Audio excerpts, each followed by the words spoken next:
Good morning, guys. What's up? It's Shining Polaris. It is Wednesday. You know what that means.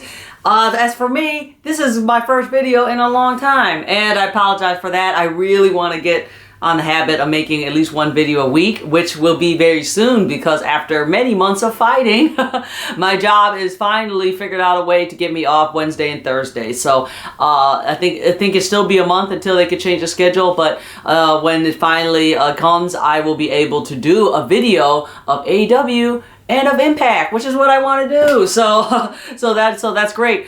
This video is just going to be very short. I'm just basically just going to talk about my experience at AEW's Grand Slam in New York, which I went last week. So just a little update on myself. I went to Nashville for Impact, and then immediately after I went to New York for AEW Dynamite Grand Slam. So if you guys watch Impact, which you should, I will be on there for the next few months because not only I went to this month's tapings, next month I will be going to Bound for Glory and I'll be attending the tapings there. So you'll see my face on Impact until the end of this year. Yeah. So just to talk about a little bit about New York. I went to New York for less than a day, actually like less than 12 hours. I got on a plane and got into New York at about 5:30. I took a taxi, which if you have followed me on Twitter, you will see that my taxi driver was very strange and he was mean. He kept making fun of me. First of all, he didn't know where Arthur Ashe was. Second, he couldn't believe people still watch pro wrestling. And third, he kept making fun of me saying, how do you watch that when it's all fake?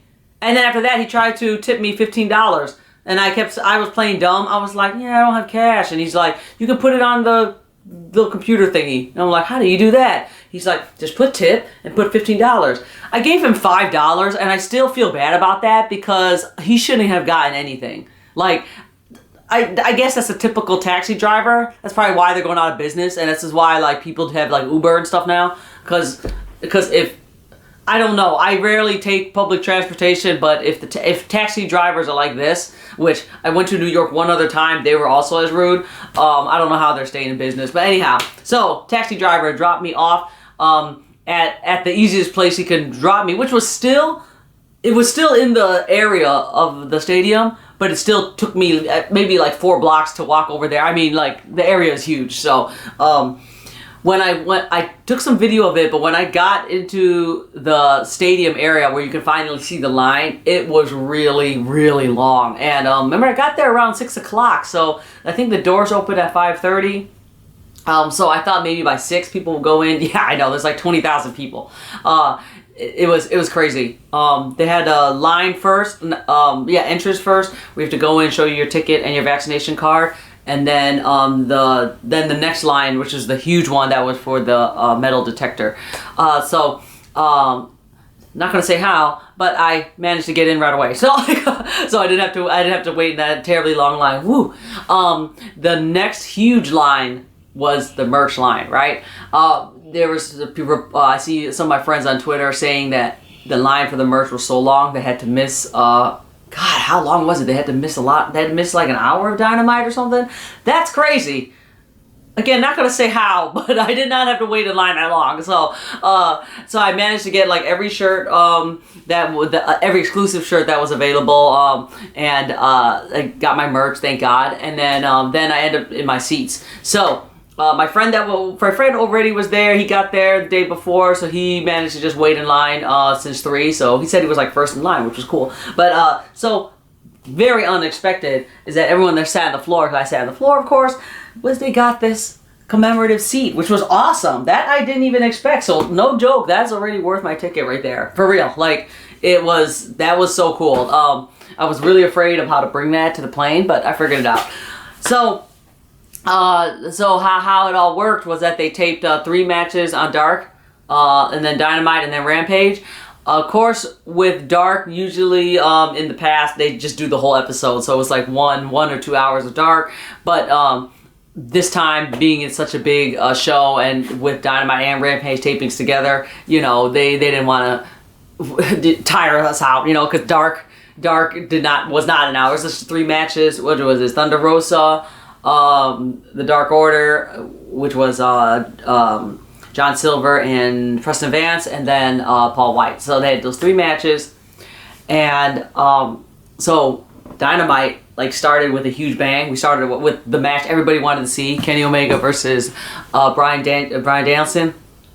And yeah, the place like blew up. It was, I will say, you know, being there live, very surreal. I can't explain how the cheers and the woos and the boos and all that sounded. It was very surreal, almost like nature, like a wind or something, because you know you not everyone's in unison. I don't know how to explain it. It was like, so obviously I hear my floor section cheering, but then you hear the same cheers like a second later on the top, so it just sounded very ghostly, but it was very cool and just so loud and so tremendous. It was crazy. I have to say that, you know, maybe biased, very, very happy with the seats I got. You could saw some of my clips, like I was right there in the front, like when Danielson came out, and I got really good clips of that. It was just very cool to be able to see the whole card, which was more than pay-per-view quality, up close like that. So very, very, very happy that I went to New York.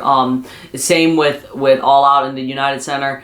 I bought a ticket just on a whim. You know, they don't really announce their matches maybe 2 weeks in advance, maybe, and it's just like to trust the process that much. It's just, you know, I love AEW anyway. So, other things that happened, you had the Malachi Black versus Cody Rhodes. That was a match I was looking forward to.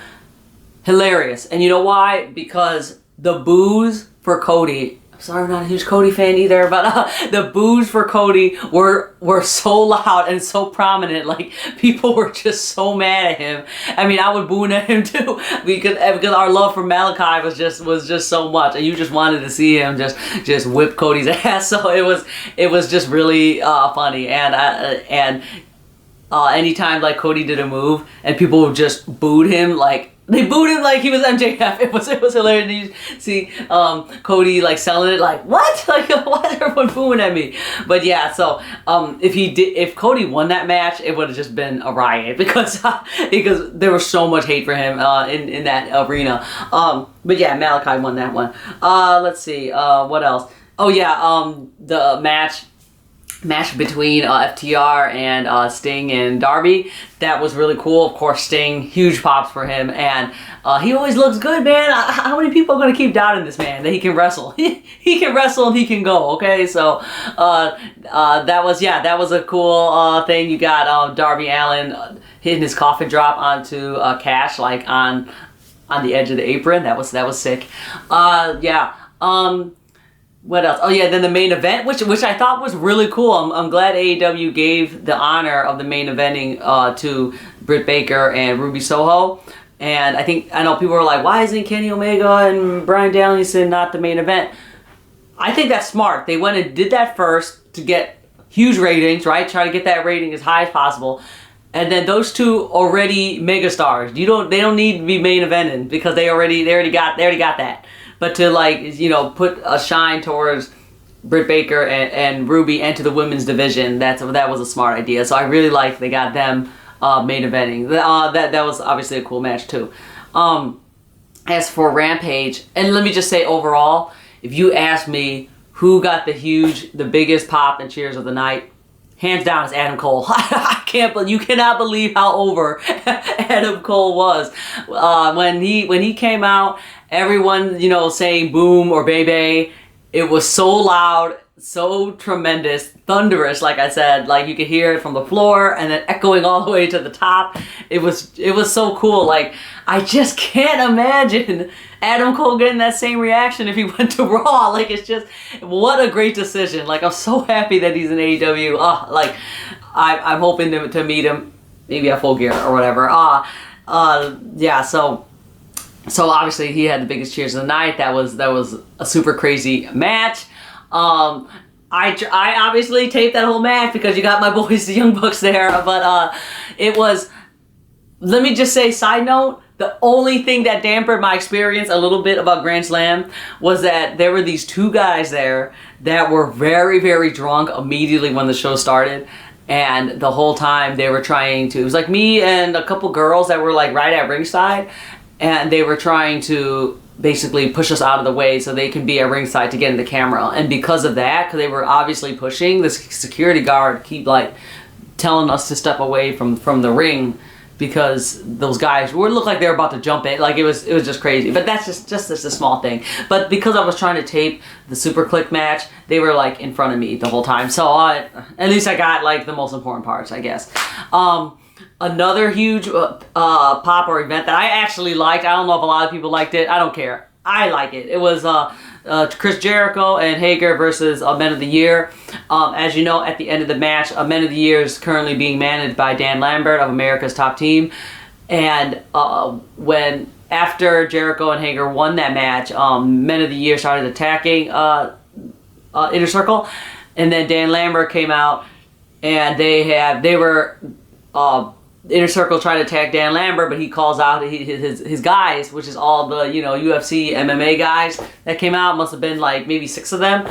That was really cool. Like I don't really watch UFC or any MMA a lot, but I do know who these guys are because they're famous, right? And so it was cool to see them. I like cross promotion stuff too, like because these guys they have a lot of fans, and to bring like new eyes onto the product and get people watching AEW, this is the way to do it. Great, and I'm hoping this will lead a match between one or some of the America's Top Team against Inner Circle some way. Have to be, right? I mean, why would you introduce all these people? So let's see. What else? You have your CM Punk versus Will Hobbs match. Great. The CM Punk coming out, you hear CM Punk chants, which was loud. I will say it was louder in Chicago, but that's obvious, right? It was obviously louder in Chicago, but it was still very loud here. Let's see. Then you got your MJF match with Brian Pillman. That was a nice, funny match too. What else? I'm very sure I am like missing.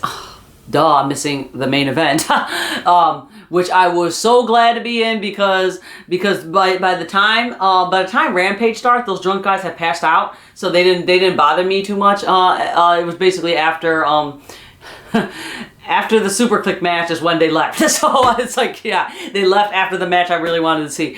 But the main event it was like a hardcore match, a lights out match. It was Jon Moxley and Eddie Kingston versus Suzuki Gun. So that was so cool, and I was so glad I was able to be at ringside for that without being interrupted, because I got to see all the action up close. I have some great video of that. Very cool and brutal to see Lance Archer just destroying a tied up Jon Moxley. At the end, you're wondering how are they going to win, because Suzuki Gun are just crazy couple of guys, right? So they're really like doing so much offense to both Moxley and Kingston.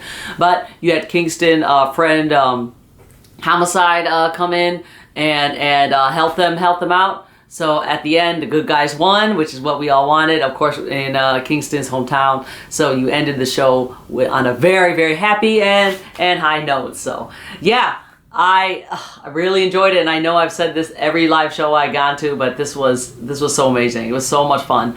I was happy to be hanging out with my friend That Wage at there, and then able to dress up and just have fun with the huge crowd there. So there you go. There's my quick little experience about the show. A little update on me on future shows. I will be attending Impact's Bound for Glory in Vegas, so you'll see me on there.